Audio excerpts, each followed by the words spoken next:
இன்றைக்கி முதல்வர் பதவியில் உட்காந்துருக்கக்கூடிய விஜய் அவர்கள் 8 மணி நேரமும் ஆஃபீஸில், அதாவது தலைமைச் செயலகத்தில் ஒரு கவர்மெண்ட் ஆஃபீஸில் எப்படி போய் ஒர்க் பண்ணுவாங்களோ அதே மாதிரி காலையில் வந்துட்டு 9:55க்கெல்லாம் உள்ளே போயிட்டு அங்கேயே அதாவது மத்தியான சாப்பாடெலாம் கையில் கட்டி கொண்டு வந்துடுறாராம். கொண்டு வந்துட்டு தலைமைச் செயலகத்திலே சாப்பிட்டுட்டு அங்கேயே ஈவினிங் வரைக்கும் ஒரு 4 மணி வரைக்கும் ஃபுல் ஒர்க்கையும் பார்த்துட்டு அதுக்கப்புறமா தான் வீட்டுக்கு கிளம்புறாரு. இப்போ ஒரு தீர்மானத்தில் இருக்குது. அதாவது பார்த்திங்கன்னா யாருக்கு என்னென்ன அமைச்சர் பதவி கொடுக்கலாம் அப்படிங்கிறத தாண்டி மற்ற கட்சிகள் இப்போ ஆட்சியிலும் பங்கு அதிகாரத்திலும் பங்குன்னு சொல்லிட்டோம். அப்போ அதுக்கும் நம்ம இம்பார்ட்டன்ட் கொடுக்கணும்ல. ஸோ அந்த வகையில் இப்போ காங்கிரஸுக்கு திமுக சைடில் பார்த்தீங்கன்னா இறங்கி வேலை செய்யுங்க, எதிர்கட்சியாக இருக்காதுங்க, எதிரி கட்சியாக மாறுங்க, தீப்பிளம்பாக இருக்கணும் நம்ம அப்படின்ற மாதிரி அவங்க ஒரு பக்கம் பயங்கரமாக ஒர்க் பண்ணிகிட்டு இருக்காங்க.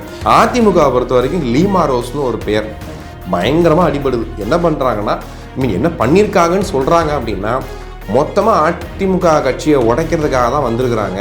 கிட்டத்தட்ட இதை தாண்டி திருச்சி கிழக்கு இன்றைக்கி காலியான தொகுதின்னு சொல்லி அறிவிச்சிட்டாங்க. அதில் இப்போ திமுக தரப்பில் யார் நிற்க போகிறா அப்படின்னும் போது ஒரு பயங்கரமான ட்விஸ்ட் ஒன்று வரப்போகுது. காரணம் மு.க. ஸ்டாலின் அவர்கள் நிற்க போகிறாராம். ஸோ திருச்சி கிழக்கில் விஜய், அதாவது தாவேகா தரப்பில் யார் நிற்க போகிறாங்க அப்படிங்கிறது இன்ன வரைக்கும் சொல்லப்படலை. ஏன்னா அதுவே ஒரு சஸ்பென்ஸாக போயிட்டுருக்கு. நிறைய பேரோட பேர் அடிபடுது.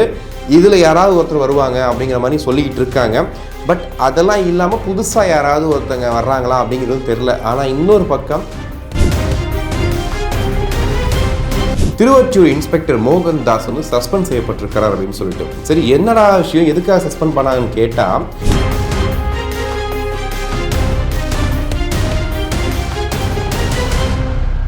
உலகெங்கும் வாழும் தமிழ் நெஞ்சங்களுக்கு கிறிஸ்டியின் அன்பு வணக்கம்.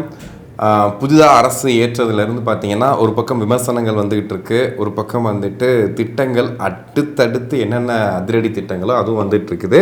நிறைய ஐஏஎஸ் ஐபிஎஸ் அதிகாரிகள் மாற்றம், அதிலும் குறிப்பாக தேர்ந்தெடுத்து ஒவ்வொரு அதிகாரிகளையும் விஜய் அவர்கள் அவருடைய ஆட்சியில் கொண்டு வந்துட்டுருக்காரு அப்படிங்கிறதையும் சொல்கிறாங்க.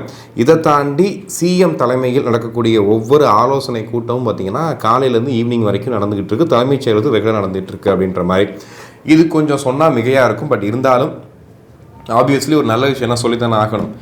தினமும் 8 மணி நேரம் விஜய் அவர்கள், அதாவது முதலமைச்சர் விஜய் அவர்கள் தலைமைச் செயலகத்தில் பணி செய்கிறாரு அப்படிங்கிற செய்தி. இது என்ன ப்ரோ, இது ஒரு சாதாரண விஷயம், இது போய் பெருசாக சொல்கிறீங்க அப்படின்னா, ஒரு பதவிக்கு வந்ததுக்கு அப்புறம் பார்த்திங்கன்னா அவங்க இஷ்டத்துக்கு வருவாங்க, அவங்க இஷ்டத்துக்கு போவாங்க அப்படின்றது கேள்விப்பட்டிருக்கோம். ஆனால் ஒரு நடிகராக இருந்தவர் அதுக்கப்புறமா ஒரு அரசியல் கட்சி தலைவரானார். இன்றைக்கி முதல்வர் பதவியில் உட்காந்துருக்கக்கூடிய விஜய் அவர்கள் 8 மணி நேரமும் ஆஃபீஸில், அதாவது தலைமைச் செயலகத்தில் ஒரு கவர்மெண்ட் ஆஃபீஸில் எப்படி போய் ஒர்க் பண்ணுவாங்களோ அதே மாதிரி காலையில் 9:55க்கெல்லாம் உள்ளே போயிட்டு அங்கேயே அதாவது மத்தியான சாப்பாடெலாம் கையில் கட்டி கொண்டு வந்துடுறாராம். கொண்டு வந்துட்டு தலைமைச் செயலகத்திலே சாப்பிட்டுட்டு அங்கேயே ஈவினிங் வரைக்கும் ஒரு 4 மணி வரைக்கும் ஃபுல் ஒர்க்கையும் பார்த்துட்டு அதுக்கப்புறமா தான் வீட்டுக்கு கிளம்புறாரு அப்படிங்கிற செய்தி. இது கேட்கும்போது வேணால் இது என்னையா இது ஒரு விஷயமாக பேசுகிறீங்கன்ற மாதிரி இருக்கும். இது வரைக்கும் எந்த முதல்வரும் இந்த மாதிரி சாப்பாடெல்லாம் கையில் கட்டி கொண்டு வரதாளுக்கெல்லாம் பார்த்தது கிடையாது. ஒன்றும் பெரிய ரெஸ்டாரண்ட்ஸ்லேருந்து சாப்பாடு வரும், இல்லைனா நம்ம உங்கள் வீட்டுக்கு போய் சாப்பிட்லாம் அந்த மாதிரிலாம் சொல்லுவாங்க. பட் இதுதான் முதல் முறையாக இந்த மாதிரி முதல்வர் அவர்கள் அவங்களுடைய கையிலேயே சாப்பாடு எடுத்துகிட்டு சாப்பிட்ற விஷயங்கள்லாம் பார்க்குறோம். இதுவும் நல்ல மாற்றம் தானே, எடுத்துக்க வேண்டியதானே, இதில் என்ன தப்பு இருக்குது அப்படிங்கிற மாதிரி தான் இருக்குது. ஏன்னா எளிமையாக இருக்கணும், யதார்த்தமாக இருக்கணும் அப்படின்றதுக்காக தான் பலரும் நம்ம அண்ணன் விஜய் அவர்கள் கண்டிப்பாக ஜெயிக்கணும் அப்படிங்கிறதுக்காக வாக்களிச்சிருப்பாங்க. ஸோ அவங்களுக்கு ஒரு நன்றி சொல்கிற விதமாக, அவங்க எதிர்பார்த்த விஷயத்த பண்ணுற விதமாக இது கண்டிப்பாக இருக்கலாம் அப்படின்னு நினைக்கிறேன். ஸோ அதைத்தான் நம்ம செய்திகளில் இதையும் சேர்த்துடலாம், ஃபஸ்ட் இதுலேருந்து ஆரம்பிக்கலாம் அப்படிங்கிற மாதிரி நினச்சேன். ஏன்னா நெகட்டிவிட்டியாகவே பார்த்து ரொம்ப நாளாக நெகட்டிவிட்டியாக மைண்டில் இருந்துச்சு. பட் இப்போ கொஞ்சம் கொஞ்சமாக அது கொஞ்சம் பாசிட்டிவாக மாறிட்டு இருக்கு. அதில் இந்த மாதிரி சில விஷயங்கள் நடக்கும்போது கொஞ்சம் சந்தோஷமாக இருக்குது. ஓகே, இந்த மாதிரிலாம் இருக்கும்போது நல்லா இருக்கே, நாளைக்கு வரலாறு சொல்லும்ல. ஏங்க எங்கள் முதலமைச்சர் சாப்பாடெலாம் கையிலே கட்டி கொண்டு போயிடுவாருங்க. அங்கே போய் ஒர்க் பண்ணும்போது கூட சாப்பாடு அங்கேயே சாப்பிட்டு தாங்க ஒர்க் பண்ணிகிட்டு இருக்காரு. 8 மணி நேரம் ஷார்ப்பாக இருப்பாருங்க எங்கள் ஆள். சினிமாவில் மட்டும் இல்லைங்க, முதல்வராகவும் அப்படி தான் இருப்பாருன்னு சொல்லணும் இல்லையா. ஸோ அதற்கான ஒரு முன்னெடுப்பாக தான் பார்க்குறேன். ஸோ இதை தாண்டி தாவேகாவில் முக்கியமான ஒரு விஷயம் நடந்திருக்கு. என்ன அப்படின்னா, நம்முடைய விருகம்பாக்கம் எம்எல்ஏ சபரிநாதன் அவர்கள், அவர் பார்த்திங்கன்னா விஜய் அவர்களுடைய டிரைவரோட பையன். இதை நிறைய இடங்களில் சொல்லும்போது இது ஒரு பிஆர் ஒர்க்கு, இதை வந்து வேணும்னே வந்து அவங்க பொய்யா சொல்கிறாங்க. ராஜேந்திரன் வந்து அவருடைய ஒரு பினாமி, அவரை வச்சு தான் எல்லாம் நடத்துகிறாரு அப்படின்ற மாதிரிலாம் இருக்கும்போது டிவிகே சைடில் அதை பற்றி கண்டுக்கவே இல்லை. கடைசியாக உண்மையாக விவரித்து பார்க்கும்போது சபரிநாதன் அவர்கள் அவருடைய படிப்பு செலவுக்கு கூட வந்துட்டு விஜய் அவர்கள் தான் செலவு பண்ணியிருக்காரு, அவர் தான் வந்து படிக்க வச்சாரு அப்படிங்கிறதையும் பார்த்தோம். அவர் பதவியேற்கும் போது கூட சைன் பண்ணும்போது முதல்வர் விஜய் அவர்கள் ஒரு பார்வை பார்த்துருப்பார். பார்த்துட்டு அப்படி பார்த்து தான் சைன் பண்ணவான்னு கேட்பாரு, சைன் பண்ணிக்கோங்க அப்படின்ற மாதிரி சொல்லியிருப்பாங்க. அதாவது ஒரு எளிய வீட்டில் இருந்து ஒருத்தர் வந்து அவர் வந்து இன்னைக்கு எம்எல்ஏ ஆக முடியுங்கிறத தாண்டி இப்போ அவர் யார் தெரியுமா? தமிழக அரசோட கொரோடா, அதாவது தாவேக அரசோட கொரோடா. இந்த கொரோடா அப்படின்ற வார்த்தை எங்கேருந்து வந்துச்சு, அவங்களுக்கு என்ன பவர் அப்படின்னு கேட்டிங்க அப்படின்னா, கொரோடா அப்படிங்கிறது என்ன அப்படின்னா, இது வந்து பிரிட்டிஷ் காலத்தில் அவங்க விட்டுட்டு போன ஒரு ஆட்சி முறை. நம்ம வந்து பிரிட்டிஷ் ஆட்சி முறையோட சில விஷயங்களை வந்து ஃபாலோ பண்ணுறோம்ல, இந்த சபாநாயகரை உட்கார வைக்கிற விஷயங்கள்லாம், அந்த மாதிரி கொரோடாவும் ஒரு ஃபாலோ பண்ணுற ஒரு விஷயம். இவங்களுக்கு எந்த அளவுக்கு அதிகாரம் இருக்குது அப்படின்னா, இப்போ ரீசெண்டாக ஒரு செய்தி பார்த்துருப்பீங்க, அதிமுக கட்சியோட அந்த கொரோடா இருக்காங்கல்ல, அந்த கொரோடா வந்து இருக்கக்கூடிய அந்த வெளியில் போன பல எம்எல்ஏக்களோட பதவியை நீக்கம் பண்ணாங்கன்ற ஒரு செய்தியை பார்த்தோம். அந்த மாதிரி இந்த கொரோடாவுக்கு என்ன பவர் இருக்குது அப்படின்னா, ஒரு எம்எல்ஏ சரியாக வேலை செய்யலை, அவர் மேலே ஒரு தவறான குற்றச்சாட்டு இருக்குது, அவர் மேலே வந்துட்டு ஒரு அவதூறு இருக்குது, பஞ்சாயத்து இருக்குது அப்படின்னா டக்குன்னு ஒரு வந்து பதவியை நீக்கம் பண்ணுற அளவுக்கு கொரோடாவுக்கு பவர் இருக்குது. இதை தாண்டி ஒரு எம்எல்ஏக்கும் முதல்வர் அவர்களுக்கும் ஒரு இணைப்பு பாலமாக இருக்கக்கூடிய அந்த இடத்துல வந்து இந்த கொரோடா தான் இருப்பார்.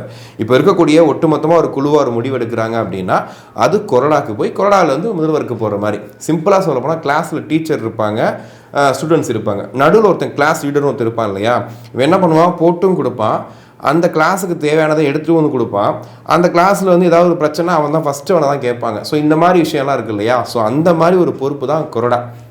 இந்த கொரோடா பொறுப்பு வந்து சபரிநாதன் அவர்களுக்கு கொடுத்துருக்காங்க. உங்களுக்கு ஞாபகம் இருக்குன்னு நினைக்கிறேன், இன்றைக்கி மாண்புமிகு அமைச்சர் ராஜ்மோகன் அண்ணன் கூட வந்து பேசியிருக்காரு. திடீர்னு அண்ணன் அமைச்சர்னு சொல்லும் போது கொஞ்சம் வித்தியாசமாக இருக்குது. ஸோ மாண்புமிகு அமைச்சர் ராஜ்மோகன், ஏன்னா அவர் நம்மளும் மீடியா கூட பயணித்த ஒருத்தர் இல்லையா, ராஜ்மோகன் அண்ணா அவர் இருக்கார் இல்லையா, அவர் கூட இன்றைக்கி வந்து சொல்லியிருக்காரு. என்னென்னா, அன்று ஒரு நாள் பிரகாஷ்ராஜ் வந்து ஒரு இதை சொல்லியிருந்தார். என்னென்னா, டிரைவர் பையன் டக்குன்னு துண்டை போட்டு எம்எல்ஏ ஆகிடுவானா, எம்எல்ஏ ஆகிட்டா என்னது, என்னால் இதெல்லாம் யோசிக்கவே முடியலையே அப்படின்லாம் பேசியிருந்தார். இன்றைக்கி அந்த டிரைவர் பையன்தான் எம்எல்ஏ ஆகியிருக்காரு, இன்றைக்கி அரசோட கொரோடாவாக மாறியிருக்கார். இது எவ்வளோ பெரிய சேஞ்ச் ஓவர். ஆக்சுவலி நேற்று தான் வந்துட்டு திரு சபரிநாதன் அவர்கள் அவருடைய ஃபோட்டோ ஒன்று போட்டிருந்தார். அதாவது அவருடைய வீட்டில் அந்த போர்டை மாட்டி தமிழக அரசின் கொரோடா, அதுக்கு மேலே வந்து சட்டமன்ற உறுப்பினர் அப்படின்னு போட்டு அவருடைய பேரை போட்டு அந்த நேம் போர்டை வந்து போட்டு ஒரு பாட்டெலாம் போட்டு வச்சுருந்தார். ஸோ அதை மென்ஷன் பண்ணி இன்றைக்கி ராஜ்மோகன் அவர்களும் வந்துட்டு சொல்லியிருந்தார், பார்த்தீங்களா எப்படி இருக்குது பார்த்தீங்களா, ஸோ இதுதான் வந்து தாவேக அரசு அப்படின்னு சொல்லிட்டு அதை வந்து காமிச்சிருந்தார். அதாவது எளிய வீட்டு பிள்ளைகள் இன்றைக்கி வந்து அரசால முடியும், அவங்களும் எம்எல்ஏ ஆக முடியுன்றதுக்கு ஒரு சிறந்த எடுத்துக்காட்டு அப்படின்னு. இன்னொன்று டிவிகே ரமேஷ் பற்றியும் பேசியிருந்தார். இந்த டிவிகே ரமேஷ் அப்படிங்கிறவர் யார் அப்படின்னு கேட்டிங்கன்னா, செய்தி தொடர்பாளராக தாவேக கட்சிக்குள்ளே, அதாவது அத்தனை ஆண்டுகள் வந்து விஜய் ரசிகராகவும் அதுக்கப்புறம் வந்து அந்த நற்பணி மன்றங்களில் முக்கியமான பொறுப்புகளில் இருந்து அதுக்கப்புறமா வந்துட்டு ஒரு செய்தி தொடர்பாளராக மாறுறார். அவர் என்கிட்ட நிறைய நான் அவர் இன்டர்வியூ பண்ணியிருக்கேன், பேசியிருக்கேன். அவர் வந்து ஒரு எளிய பின்புலம் அப்படிங்கிறத வந்துட்டு அவங்கெல்லாம் அவங்க கட்சிக்காரங்க சொல்கிறத தாண்டி மீடியாவில் நமக்கே தெரியும் இல்லையா. ஸோ அவர் வந்து எப்படி வருவார்னு பார்த்தீங்கன்னா, இன்டர்வியூக்கு வரும்போதெல்லாம் பைக்கில் தான் வருவார். ஒரு பைக்கோட ஹெல்மெட் இருக்குது பாருங்கள், ஹெல்மெட்டே பார்த்தீங்கன்னா அப்படியே உடஞ்சி உள்ளுக்குள்ளே இருக்கிறதெல்லாம் வெளியே வந்து அப்படி தான் இருக்கும். அப்போது ஒரு தாவேக்கா தரப்பாக பேசிட்டு போகும்போது நான் சொல்லுவேன், என்னங்க இப்படி கட்சிக்காக இவ்வளோ பேசுகிறீங்க வைக்கிறீங்க, இப்படி ஒரு ஹெல்மெட்டை வச்சுட்டு சுற்றிட்டு இருக்கீங்க அப்படின்ற மாதிரிலாம் நான் கேட்டிருக்கேன். அவர் கேட்கும்போது அதெல்லாம் விடுங்க பாஸ் அப்படின்ற மாதிரி பேசுவார். அதை தாண்டி வந்து அவர் வந்து ஒரு எலக்ட்ரிஷியனாக அந்த மாதிரி சின்ன சின்ன வேலைகள் பார்த்துக்கிட்டு அந்த மாதிரி இருந்த ஒருத்தர், அவங்க அம்மா வந்து குக்காக இருந்தவங்க. ஸோ இந்த மாதிரி இருந்த ஒருத்தர் எனக்கு தெரிஞ்சு கரூர் சம்பவம் நடக்கும் போதெல்லாம் அவங்களோட ஒய்ஃப் வந்து ப்ரெக்னெண்ட்டாக இருந்தாங்க. இப்போ அந்த குழந்தை பிறக்கும் போது இப்போ ஒரு அப்பா வந்து எம்எல்ஏவாக இருக்காரு அப்படிங்கிற மாதிரி தான் இருக்குது. இன்றைக்கி அவர் வந்து தாவேக்கால ஒரு எம்எல்ஏவாக மாறியிருக்காரு.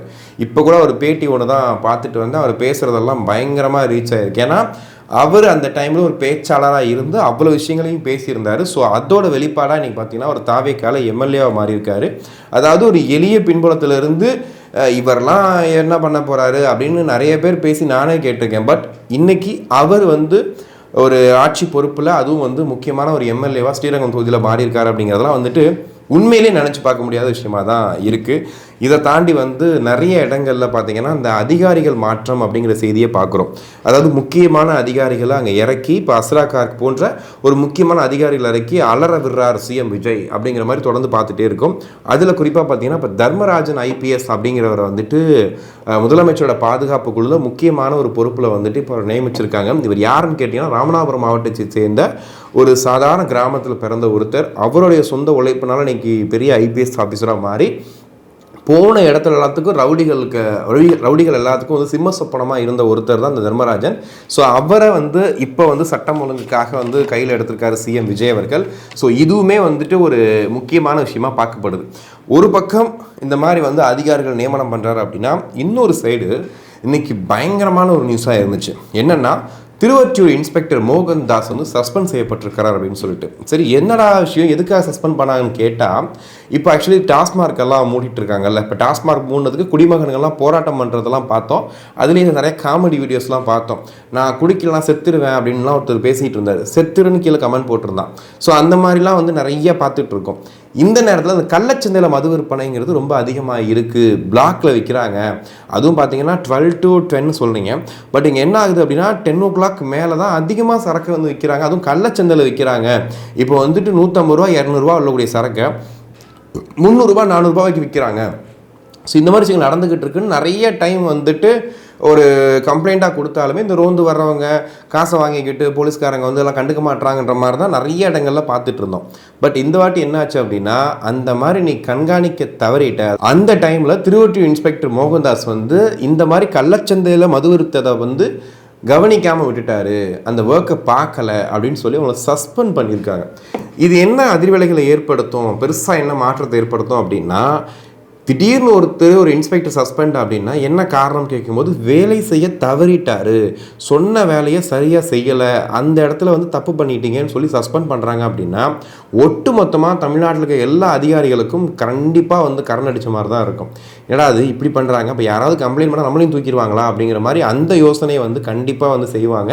அதுவும் உரிமையாக எல்லோரும் கம்ப்ளைண்ட் பண்ண ஆரம்பிச்சிட்டாங்க. ட்விட்டரில் இன்ஸ்டாகிராம்லலாம் வீடியோ போட்டு இந்த மாதிரி எங்கள் ஊரில் தப்பு நடக்குது, விஜயண்ணா என்னென்னு பாருங்கள் அப்படிங்கிற மாதிரி பேச ஆரம்பிச்சிட்டாங்க. ஸோ அதனால கண்டிப்பாக அந்த பயம் வந்து எல்லாருக்கும் வர ஆரம்பிச்சிருச்சு.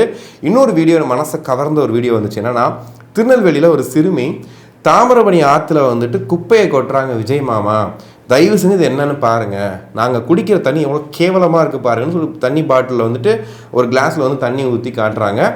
ஒரு மாதிரி மனசுக்கு நெருக்கமாக இருந்துச்சு. பரவாயில்ல, குழந்தைங்க அரசியல் பேசுகிறாங்க, குழந்தைங்கள் வந்து அவங்கள இன்ஃப்ளூயன்ஸ் பண்ணுறாங்க, குழந்தைங்களை இன்ஃப்ளூயன்ஸ் பண்ணி தான் அந்த கட்சியே ஜெயிச்சுது அப்படின்னு ஒரு பக்கம் பேசிகிட்டு இருக்காங்க. இன்னொரு சைடு அதே குழந்தைங்க இந்த மாதிரி பிரச்சனை இருக்குது இதை பாருங்கன்னு சொல்கிறாங்க. இப்போ அவங்கள இன்ஃப்ளூயன்ஸ் பண்ணுறாங்கன்னு சொல்ல முடியுமா, இல்லை அந்த குழந்தைக்கு இது புரியாமல் தான் அதை பேசுன்னு சொல்ல முடியுமா? சிம்பிளாக அந்த பொண்ணு சொல்லுது, ஒன்றுமே சொல்லலை.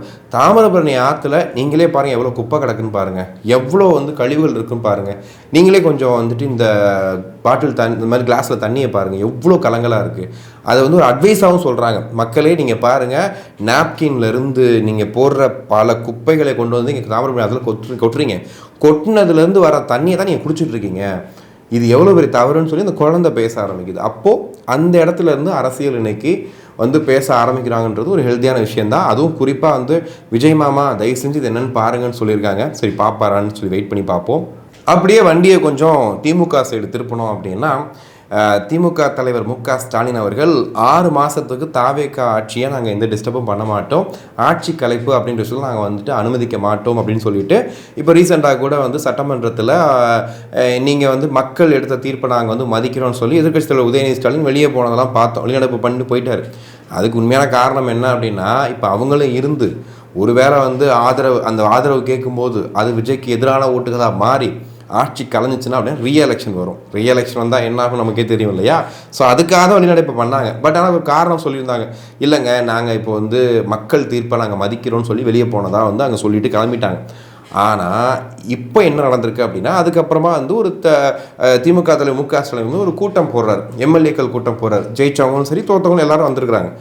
வந்ததுக்கப்புறமா அவங்ககிட்ட வந்து ஜெயிச்சவங்களோட தோற்றவங்ககிட்ட போய் பேசுகிறாரு. சொல்லுங்கள் என்னதான் பிரச்சனை, எதுக்காக நம்ம தோற்றோம், என்ன பிரச்சனைன்னு சொல்லும்போது அவங்க நிறையா சொல்லியிருக்காங்க. இந்த மாதிரி சார் அவங்கலாம் சோசியல் மீடியாவில் பயங்கரமாக இறங்கிட்டாங்க சார், அவங்க பண்ணி எல்லாம் முடிச்சு விட்டாங்க சார் அப்படிலாம் சொன்னதுக்கப்புறமா அதுக்கப்புறமா ஸ்டாலின் அவர்கள் வெளியே வந்து பேசும்போது அந்த கூட்டத்தில் பேசும்போது சொல்கிறாரு, இந்த மாதிரி சோசியல் மீடியாவில் நம்ம கவனம் செலுத்தணும், நம்மளுடைய பேட்டர்னை மாற்றணும், பழைய டெம்ப்ளேட்லாம் ஒர்க் அவுட் ஆகாது போல் புதுசாக ஏதாவது ஒன்று பண்ணணும்னு சொல்லிட்டு ஒரு முக்கியமான வார்த்தை விட்டுருக்காரு. அதாவது ஆட்சி கலைஞ்சிரும் சீக்கிரத்தில், பொறுமையாக இருங்க அப்படின்னு சொல்லிட்டு. இங்கே தான் நமக்கு ஒரு பயமாக இருக்குது. என்னடாவது அங்கே வந்து இப்படி சொன்னார், தாவேக ஆட்சி இந்த டிஸ்டர்ப் பண்ண மாட்டேன்ட்டு, பட் இங்கே வந்து இப்படி சொல்கிறாரு அப்படின்னும் போது நமக்கு கொஞ்சம் யோசனையாக தான் இருக்குது. ஏன்னா வந்திருக்கிறது பார்த்தீங்கன்னா அவங்க கூட்டணியிலேருந்து ஆள் வந்திருக்கிறாங்க.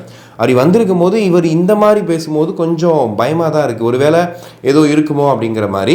இன்னொரு பக்கம் வந்து இன்றைக்கி தாவேக அரசு என்ன பண்ணுறாங்கன்னா, அடுத்து அமைச்சர்களை வந்து யார் யாருக்கு என்னென்ன துறைகள்னு ஒதுக்க போகிறதா சொல்லியிருந்தாங்க. ஆனால் ஏன் இவ்வளோ காலதாமதம்? இன்னும் பள்ளிக்கல்வித்துறைன்ற துறைக்கு வந்து அமைச்சர்கள் போடலை அப்படின்னும் போது என்ன ஆகும் அப்படின்னா, இன்னொரு 10 நாளில் 20 நாளில் வந்துட்டு ஸ்கூல் திறக்க போகுது. அப்போ ஸ்கூல் திறந்துட்டாங்க அப்படின்னா அதற்கான திட்டங்களை வகுக்கணும், பாட புத்தகங்கள் எல்லாத்தையும் விநியோகம் பண்ணணும், நிறைய விஷயங்கள்லாம் இருக்குது. ஸோ இதுக்கு ஒரு துறையில் அமைச்சரை போடாமல் இருக்காருன்னும் போது இப்போ வந்து ஒரு தீர்மானத்தில் இருக்குது. அதாவது பார்த்திங்கன்னா யாருக்கு என்னென்ன அமைச்சர் பதவி கொடுக்கலாம் அப்படிங்கிறத தாண்டி மற்ற கட்சிகள் இப்போ ஆட்சியிலும் பங்கு அதிகாரத்திலும் பங்குன்னு சொல்லிட்டோம்.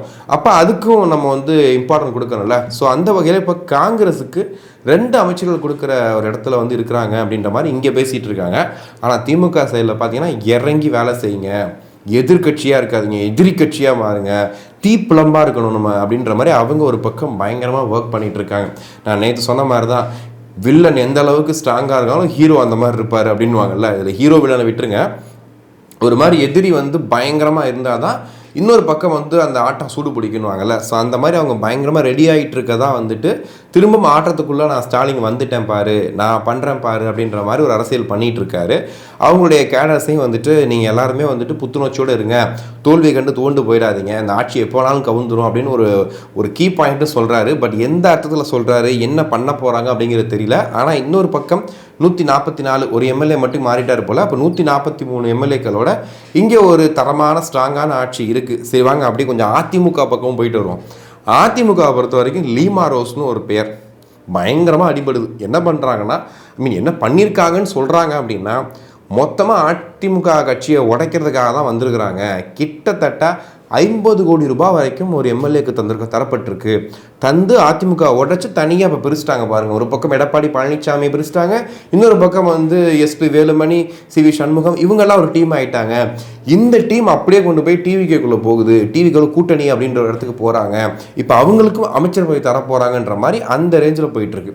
பட் இன்றைக்கி லீமா ரோஸ் கொடுத்த ஒரு பேட்டியில் நான் வந்து அப்படிலாம் கிடையாதுங்க, நாங்கள் டிவிக்கு நல்லாட்சி அமையணும்னு ஆசைப்படுறோம், அவர் கொடுத்த திட்டங்கள் நல்லா இருக்குது. இப்போ கூட வந்து புதுமை பெண்கள் திட்டமோ, அந்த புதல்வன் திட்டமோ, அதுக்கப்புறமா வந்து மகளிர் உரிமை தொகை தரேன்னு சொல்லியிருக்காரு.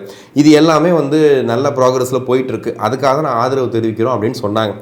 ஆனால் இன்னொரு சைடு இவங்க இவ்வளோ கோடிகள் கொடுத்து தான் வந்து அதிமுகவை பிடிச்சிருக்காங்கன்ற ஒரு கேள்வி கேட்கும்போது, இல்லைங்க அப்படின்னு மாதிரி ஒரு எண்ணம் எனக்கு கிடையவே கிடையாது, அதிமுகவை ஒன்றிணைக்கணும், அதிமுகவை அடுத்த கட்டத்துக்கு கொண்டு போகணுங்கிறது தான் என்னோட ஆசை அப்படின்னு சொல்லிட்டு போகிறாங்க. இது எப்படி இருக்குது அப்படின்னா, அவங்க வந்து சேர்ந்த உடனே வந்து லால்குடியில் சீட்டு கொடுத்தது வந்து எடப்பாடி பழனிசாமி அவர்கள் தான். சீட்டும் கொடுத்துட்டு இன்றைக்கி அவங்களே வந்து ஒரு கேம் ஆடுறாங்கன்ற மாதிரியும் பேசுகிறாங்க. அப்போது கட்சி யார் தலைமையில் தான் இயங்குது? இப்போ எடப்பாடி அவர்களை கேட்கும்போது இல்லை இவங்க சிவி சண்முகம் அண்ட் எஸ்பி வேலுமணி கொடுத்த அழுத்தத்தில் தான் வந்து லீமா ரோஸை சேர்த்தோம் அப்படிங்கிறாங்க. அப்படி அழுத்தம் கொடுத்தாலும் சேர்க்க வேண்டிய கட்டாயம் என்ன இருக்குது? எதுக்காக அவங்கள கட்சியில் சேர்க்கணும்? அவங்க யார்? இன்னைக்கு கடையோடி தொண்டன் எத்தனையோ பேர் சீட்டு கொடுக்க முடியாமல் சீட்டு கிடைக்காம கஷ்டப்பட்டுட்டு இருக்காங்க. அவங்க இவ்வளோ நாட்கள் உழைச்சிருக்காங்க. இன்னைக்கு கூட நீங்கள் பண்ணுற கூத்தில் கண்டிப்பாக சொல்லப்போனால் அதிமுக தொண்டனாக இருந்தால் இதை பார்த்துட்டு இருந்தீங்க அப்படின்னா என்ன மனசில் ஓடுதுன்னு மட்டும் சொல்லுங்கள்.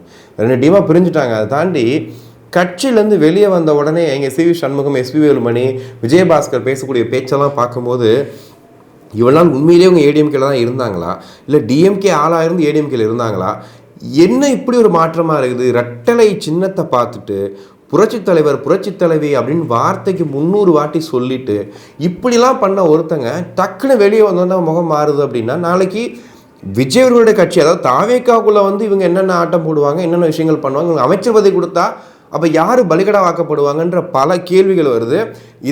இது ஆக்சுவலி பார்த்தீங்கன்னா இன்றைக்கி வந்துட்டு அந்த விஷயத்தை வந்து பேச ஆரம்பிச்சிருக்காங்க. ஒரு பக்கம் என்ன சொல்கிறாங்கன்னா, அதிமுக கட்சி கொஞ்சம் கொஞ்சமாக டிவிகே கட்சி கூட கரையுது, கொஞ்சம் கொஞ்சமாக அப்படியே வந்து மெர்ஜ் ஆகிட்டு இருக்கு. அவ்வளோதான், இனிமேல் தாவேகா அதிமுக அப்படிதான் இருக்கும்போது தாவேகாவும் அதிமுகவும் கிட்டத்தட்ட வந்து அப்படியே மெர்ஜ் ஆகி கரைஞ்சிக்கிட்டு இருக்கு அப்படின்னு சொல்கிறாங்க. ஏன்னா எடப்பாடி பழனிசாமி அவர்கள் இப்போ என்ன முடிவெடுக்கிறதுன்னு தெரியல. அவர் என்ன பண்ணுறது, இருக்கிற மாவட்ட கவுன்சில் எல்லாரையும் மாற்றுறாரு, எல்லா ஊர்லேயும் மாற்றுறாரு. இது எப்படி இருக்குன்னா, இப்போ மாவட்ட கவுன்சிலர்கள், மாவட்ட அந்த பொறுப்பில் இருக்கக்கூடிய பொறுப்பாளர்கள், தலைவர்கள், இவங்க தான் வந்து அந்த கட்சி வழி நடத்தி அடுத்த கட்டத்துக்கு கொண்டு போகிறவங்க. காரணம், ஒரு கூட்டம் போட்டிங்கன்னா ஒரு கூட்டம் வந்து கொடுக்குறவங்க. இப்போ அவங்கள மாற்றி வைக்கிறதுனால அவங்க யாரை ஃபாலோ பண்ணுறதுன்னு ஃபஸ்ட்டு யோசிப்பாங்க. இதுக்கு முன்னாடி இருந்தவங்களுக்கு ஒரு ஃபாலோவர்ஸ் இருந்திருக்கும், இப்போ அவங்கள ஃபாலோ பண்ணுற ஒரு டீம் இருந்திருக்கும். இப்போ இந்த டீம் என்ன பண்ணோம், டக்குன்னு இவங்களா அவங்களான்னு ஒரு குழப்பத்துக்கு போகும். அது பார்த்தீங்கன்னா இன்னொரு பக்கம் வந்துட்டு இப்போ ஒரே இடத்துல பார்த்தீங்கன்னா ஒரு இடத்துல வந்து ஒரு தலைவரை மாற்றுறாரு அப்படின்னா ஒரு பக்கம் கொண்டாடுறான், ஒரு பக்கம் வந்துட்டு உட்காந்து ரோட்டில் மறியல் பண்ணுறாங்க. அப்போ ரெண்டுமே நடக்குது. இது கட்சிக்கு அழகா, கட்சி என்ன அடுத்து என்ன ஆக போகுது அப்படின்ற பல கேள்விகளை கொடுக்குது. ஸோ இந்த லட்சணத்தில் இன்னும் இந்த மொத்த டீம் வந்து இப்போ தாவேகாவுக்குள்ளே வருது. அவருக்கு அமைச்சர் பதவி கொடுக்குறாரு விஜய் அவர்கள். ஆக்சுவலி இத்தனை பேரையும் பார்த்தார்ல, போய் ஒவ்வொரு தொகுதி ஒவ்வொரு தலைவர்களையும் போய் பார்த்தார் இல்லையா, பார்த்துட்டு முதல்வர் அவர்கள் கடைசியாக வந்து சி சண்முகம், எஸ்பி வேலுமணியும் போய் பார்த்தார். ஒரு ஆதரவு கொடுத்துட்டாங்க, அவங்களாம் வந்து ஆதரவு கொடுத்தாங்க, அதுக்காக நான் போய் பார்த்தேன் அப்படின்னு சொல்லி எடுத்துக்கிட்டா கூட, பட் இந்த நேரத்தில் இப்போ அதிமுக கூடிய சுச்சுவேஷனில் இதுவும் அரசியலாக தான் பார்க்கப்படும். அப்போ உங்களுக்கு தேவை இருக்குது, நீங்கள் போய் பார்த்துட்டீங்க, கூப்பிட்டீங்க அப்படின்னு. ஆனால் இன்றைக்கி அவங்க மேலே இருக்கக்கூடிய ஊழல் வழக்குகள், அவங்க மேலே இருக்கக்கூடிய அந்த வழக்குகள், அந்த பிரச்சனைகள்லாம் இருக்குது இல்லையா, அது எல்லாத்தையும் ஒரே நாளில் எப்படி வாஷ் பண்ண முடியும்? அதை வாஷ் பண்ணி அவங்கள எடுத்தாலுமே அவங்க எப்படி வந்து ஒரு நல்லாட்சிக்குள்ளே வந்து ஒரு தூய சக்தி, ஒரு தூய ஆட்சி அப்படின்னும் போது இவங்க உள்ளே வந்தால் அது எப்படி இருக்கும்? இது வந்து எதிர்கட்சிக்கு நம்மளே வந்து வாயில் அவல் போடுற மாதிரி இல்லையா? ஸோ இந்த விஷயத்தில் கண்டிப்பாக விஜய் அவர்கள் ஒரு பெரிய யோசனையோடு தான் இருப்பார் அப்படிங்கிற மாதிரி தான் இருக்குது. ஏன்னா பண்ணக்கூடிய ஒவ்வொரு விஷயங்களையுமே சிந்தித்து செயல்பட்டு இருக்காரு, ஒவ்வொரு விஷயத்தையும் பார்த்து பண்ணிட்டு இருக்காரு. சும்மா அதிகாரி நிலைமனம் வரைக்கும் ரொம்ப தெளிவாக இருக்கார். குறிப்பாக வந்து இந்த கரூர் சம்பவம் வந்து அவர் மனசில் பெரிய பாதிப்பை ஏற்படுத்தியிருக்கு. அந்த சம்பவத்தில் ஈடுபட்ட பல பேர் மேலே அவர் வந்து பயங்கர கோபத்தில் இருக்கார் மட்டும் தெரியுது. ஏன்னா கரூர் சம்பவம் டைமில் இருந்த அதிகாரிகள் எல்லாத்தையுமே காத்திருப்பு பட்டியலில் வச்சுருக்காரு. இது வரைக்கும் யாருக்கும் போஸ்டிங் போடலை. அவங்க பேசின பேச்சுக்கும் அவங்க பண்ண விஷயத்துக்கும் யாருக்குமே வந்து அந்த காத்திருப்பு பட்டியலில் தான் மெயின்டைன் பண்ணிகிட்டு இருக்காரு. யாருக்குமே வந்து இது பண்ணலை. ஸோ அது வந்து வெயிட்டிங்கில் இருக்குது. அப்படி இருக்கும்போது இதில் டைரெக்டாக செந்தில் பாலாஜி தான் வந்து சம்மந்தப்பட்டிருக்காரு, அவர் தான் குற்றவாளின்னு சொல்லக்கூடிய தாவேகா கட்சி நிறைய பேர் சொல்லிகிட்டு இருக்காங்க. அவங்க எல்லாரும் சேர்ந்து சொல்லும்போது கண்டிப்பாக அந்த கோபமும் வருது அப்படின்னா அப்போ அடுத்த விஷயம் என்ன பண்ண போகிறாரு? ஏன்னா இன்றைக்கி இருக்கக்கூடிய ஊழல், இருக்கக்கூடிய எல்லா டிபார்ட்மெண்ட்ஸில் இருக்கக்கூடிய ஊழல்கள் எல்லாத்தையும் வந்து அந்த ஃபைல்ஸ் எல்லாம் நோண்டுறாங்க, ஒவ்வொன்றா வெளியெடுக்கிறாங்கன்ற மாதிரிலாம் பேசிகிட்டு இருக்காங்க. அப்படி பேசிகிட்டு இருக்கும்போது கண்டிப்பாக அந்த கரூர் சம்பவத்தில் என்ன நடந்துச்சு அப்படிங்கிறதையும் வெட்ட வெளிச்சமாக மக்களுக்கு காட்ட வேண்டிய அந்த ஒரு இடமும் இருக்குது. ஸோ அதை வெயிட் பண்ணி பார்ப்போம் என்ன நடக்குது அப்படின்னு. குறிப்பாக அந்த வெள்ளை அறிக்கைக்காக நிறைய பேர் வெயிட் பண்ணிகிட்டு இருக்காங்க. வெள்ளை அறிக்கை வந்தால் தான் என்ன நடந்திருக்கு, என்ன நடந்துச்சு, என்ன நடக்க போகுது, இது மூணுமே வந்து நம்ம வந்து பார்க்க முடியும். ஸோ வெள்ளை அறிக்கையை சீக்கிரம் கொடுங்க முதல்வர் விஜய் அவர்களே அப்படின்னு சொல்லிட்டு நிறைய பேர் கேட்டுட்டு இருக்காங்க. இதை தாண்டி திருச்சி கிழக்கு இன்றைக்கி வந்து காலியான தொகுதின்னு சொல்லி அறிவிச்சிட்டாங்க. அதில் இப்போ திமுக தரப்பில் யார் நிற்க போகிறா அப்படின்னும் போது ஒரு பயங்கரமான ட்விஸ்ட் ஒன்று வரப்போகுது. காரணம், ஸ்டாலின் அவர்கள் நிற்க போகிறாராம். ஸோ திருச்சி கிழக்கில் விஜய், அதாவது தாவேகா தரப்பில் யார் நிற்க போகிறாங்க அப்படிங்கிறது இன்ன வரைக்கும் சொல்லப்படலை. ஏன்னா அதுவே ஒரு சஸ்பென்ஸாக போயிட்டுருக்கு. நிறைய பேரோட பேர் அடிபடுது. இதில் யாராவது ஒருத்தர் வருவாங்க அப்படிங்கிற மாதிரி சொல்லிக்கிட்டு இருக்காங்க. பட் அதெல்லாம் இல்லாமல் புதுசாக யாராவது ஒருத்தங்க வர்றாங்களா அப்படிங்கிறதும் தெரில. ஆனால் இன்னொரு பக்கம் ஸ்டாலின் நிப்பாட்டி ஜெயிக்க வச்சு அவரையும் வந்து சட்டமன்றத்துக்குள்ளே கொண்டு வர ஐடியாவில் இருக்காங்க. எதிர்கட்சி தலைவராக உட்கார வைக்க வேண்டிய ஐடியாவில் இருக்காங்க திமுக. ஸோ அதற்கான வேலைகள் தான் வந்து நடந்துக்கிட்டு இருக்குது. அப்படி பார்த்தாலுமே பார்த்திங்கன்னா இப்போது டிஎம்கே செய்யக்கூடிய நரேட்டிவ் இருக்குது இல்லையா, அதாவது ஸ்டாலின் அவர்கள் பாவம், அதாவது ஸ்டாலின் அவர்களே சொல்கிறாரு, தெரியாமல் ஓட்டு போட்டினே நீங்களாம் புலம்புறது எனக்கு தெரியுது, அதனால் வந்துட்டு நெக்ஸ்ட் டைம் கரெக்டாக போட்டுருங்க அப்படின்ற மாதிரி அவர் பேசிகிட்டு இருக்கார். ஸோ அவர் அந்த அனுதாபத்தோடு வந்து இன்றைக்கி திருச்சி கிழக்கில் நிற்கிறார் அப்படின்னா, ஏன்னா பொதுவான மக்களுக்கே தோணுச்சு, ஸ்டாலின் தோத்துட்டாரு, அது ரொம்ப தப்பு இல்லையா, அவர் என்னன்னாலும் ஒரு பெரிய தலைவர் அப்படின்னும் போது அவர் தோற்று தப்பு இல்லையா அப்படின்ற மாதிரி இருந்துச்சு. அதுக்கு இன்னும் வந்து கொஞ்சம் என்ன சொல்கிறது, கொஞ்சம் எரிரத்தில் எண்ணெயை ஊற்றி விடுற மாதிரி முதல்ல விஜய் அவர்கள் கூட நேராக போய் சந்திச்சு வந்துட்டார். நேராக சந்திக்கும்போது ரெண்டு பேருமே ரொம்ப ஜாலியாக கையெல்லாம் பிடிச்சி கூப்பிட்டு போய் பார்த்துட்டாங்க இல்லையா. அப்போ வந்துட்டு இவர் ரொம்ப மோசமானவர்களாம் இல்லை போல், ஓகே தான் அப்படிங்கிற மாதிரி ஒரு ஃபீல். அதாவது ரெண்டு ஃப்ரெண்டு இருப்பாங்க, நல்லா பேசி பழகின ஃப்ரெண்ட்ஸாக இருப்பாங்க, ஒரு கட்டத்தில் எதிர் தூரத்துக்கு போயிடுவாங்க, பெரிய பிரச்சனையாக ரெண்டு பேருக்கும் பிரச்சனையாகி ரெண்டு பேரும் வந்து பேசாமல் இருப்பாங்க. இதில் யார் ஸ்டார்ட் பண்ணி இந்த வெடித்து சிரிக்கிறதுன்னு ஒரு மூமெண்ட் வரும். யாராவது ஸ்டார்ட் பண்ணால் பேசிடுவாங்க அப்படிங்கிற மாதிரி. அந்த மாதிரி பார்த்தீங்கன்னா திரைப்படத்துறையாக இருக்கும்போது 2 பேரும் ஒன்றா தான் பயணிச்சாங்க நிறைய விஷயங்களில். திடீர்னு 2 பேர் சந்திக்கும் போது உடச்சி பேசினதுக்கப்புறம் இந்த ஐஸ் பிரேக் ஆகி 2 பேரும் நல்லா பேச ஆரம்பிச்சிட்டாங்க அப்படின்னா 2 பேரையும் பார்த்தீங்கன்னா நல்லவங்க மாதிரியே ஃபீல் ஆகும். ஓகே, இவங்க நல்லவங்க தான் போல அப்படின்ற மாதிரி. ஸோ அந்த மாதிரி ஒரு அனுதாபம் கண்டிப்பாக வந்து ஸ்டாலின் அவர்களுக்கு போய் சேர்ந்துருக்கு. அதை வச்சு அப்படியே வந்து இங்கே திருச்சி கிழக்கில் வந்து நின்றுலான்ற மாதிரி யோசிக்கிறாரு. ஸோ நின்னா எப்படி இருக்கும், திரும்பவும் அந்த விசில் அந்த புரட்சி அந்த மாதிரி இருந்து தோற்கிறதுக்கு வாய்ப்பு இருக்கா? இல்லை, அப்படிலாம் கிடையாது. ஸ்டாலின் அவர்கள் சொல்கிற மாதிரி சூரியன் என்றைக்கும் அழியாது, திருப்பி உதிச்சே திரும்புற மாதிரி உதிக்குமா அப்படிங்கிறத பொறுத்திருந்து பார்ப்போம். ஸோ நீங்கள் இந்த வீடியோ பார்த்துருப்பீங்க. முதல்வர் விஜய் அவர்களுடைய இந்த 4 நாள் கடந்திருக்குன்னு நினைக்கிறேன். ஸோ 4 நாட்கள் ஆட்சி எப்படி இருக்குது, அவர் செய்யக்கூடிய அதிரடி திட்டங்கள் எப்படி இருக்குது, என்ன மாதிரி போயிட்டுருக்கு, விமர்சனங்கள்லாம் கையாளுறாரா, இப்போ பெட்ரோல் டீசல் விலை வேறு ஏறி இருக்குது, அதுக்காக ஒரு கண்டனத்தும் தெரிவிச்சிருக்கிறாரு. பட் இருந்தாலும் இந்த நீட் எக்ஸாம் இந்த மாதிரி விஷயங்கள் எல்லாத்துக்குமே இந்த கடிதம் எழுதுறதை தாண்டி அடுத்த கட்ட திட்டங்கள் ஏதாவது செய்வாரா, அடுத்த கட்ட முன்னெடுப்புகள் எடுப்பாரா அப்படிங்கிறத வந்து கமெண்ட்ஸை சொல்லுங்கள். இப்போ திருச்சி கிழக்கில் ஸ்டாலின் நின்னார்னா ஜெயிப்பாரா தோப்பாரா அப்படிங்கிறதையும் கமெண்ட்ஸில் வந்து மென்ஷன் பண்ணுங்கள். நாளை இன்னொரு வீடியோவில் சந்திப்போம். நன்றி.